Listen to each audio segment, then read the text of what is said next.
Start recording. Camera choose. Stop recording. Button. Okay. Prop you up here on the placemat by the clothespins. There we go. Good morning, everybody. We're back with another kind of, sort of, but not terribly early morning edition of the Neill Residence Book Club. Here's Hank is still, here. Don't mind the budgies in the background. This just happens to be their room, and the best room for taping stuff, or recording, or whatever this is called. So, without further ado, here's Hank, Chapter 5. At exactly 4 o'clock that afternoon, we met in the basement of our apartment building. Our clubhouse is really a storeroom next to the laundry room. People keep furniture and boxes there that they don't want in their apartments. There's also a comfortable old flowered couch we love to sit on. The only thing is, if you flop down on it too hard, you could disappear in all the dust that flies out of its cushions. I put a tin of chocolate chip cookies and a jar of pickles down on the cardboard box we use for a table. No one eats cookies and pickles together, Frankie said, making a face.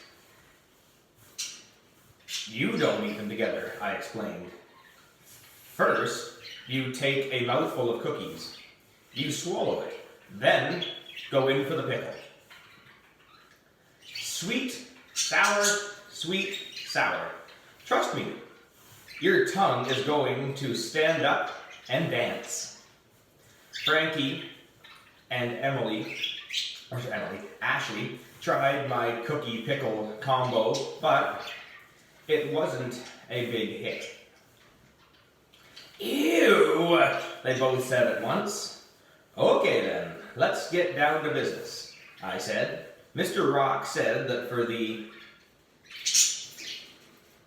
tryout, we have to say what we liked about Journey to Jupiter. I actually have a couple things I did like.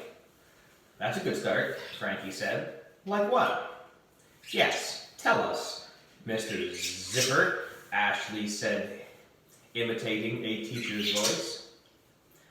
I stood up and held the book in my hands like I was giving an oral report.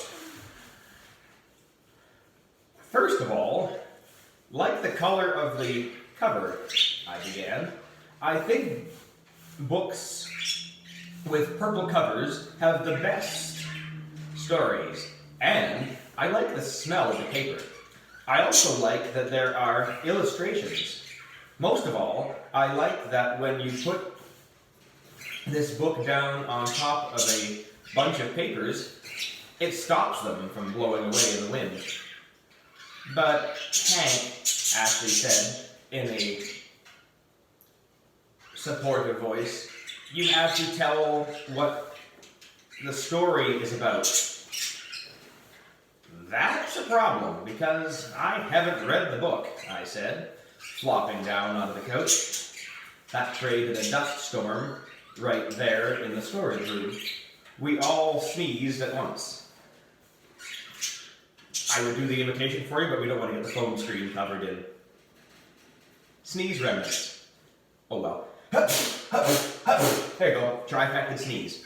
We can help you with that, Zip, Frankie said. Just start reading it aloud, and we'll help you with the words you don't know. Good idea, I said. We'll be done with the book about 2 years from next Christmas. That's a good point, Ashley said. We are up against time crunch here, so maybe we should just tell you all about the book. Yeah, Frankie said. Knowing the story will make it much easier for you to read it on your own, Ashley began. The book starts out when Sarah and James arrive at the first space colony on Jupiter, she said. Before they can settle in, they come face to face with a horrible creature they've never seen before.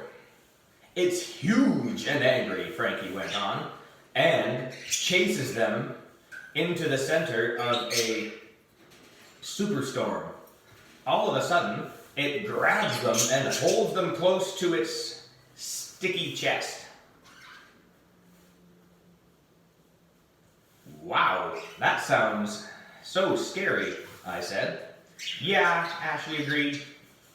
But the funny part is that the creature is sucking on a baby bottle filled with purple slime, and when the creature burps, it splatters the slime all over Sarah's helmet, which means that she can't see the glowing, stop that, space pirate riding toward her on a giant spoon, Frankie had added. The story was interrupted by a loud knock on the door. I nearly jumped out of my skin. There's a space pirate at the door, I said with a shiver. It wasn't a space pirate. It was Ashley's grandma, and by the way, she wasn't riding a spoon. Ashley, I've been looking all over for you, she said. The dumpsters are ready to be stuffed. Then she turned to Frankie, and your mother said for me to tell your brother is waiting to play ball.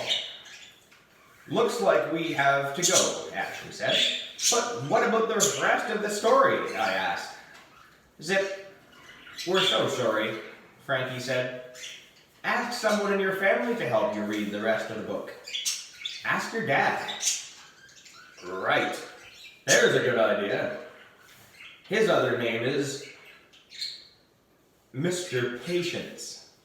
We all rode up in the elevator together. Ashley and her grandma got off at the 3rd floor. Frankie got off at the 4th, and I rode all the way to the 10th floor by myself. Hey, Dad, I said as I walked into the apartment. Can you help me with something?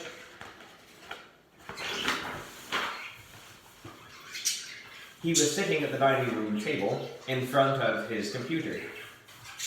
That's where he works. I just have a minute, he said, never taking his eyes off of his computer screen. I've got to get this report in today. I knew reading Journey to Jupiter would take more than a minute.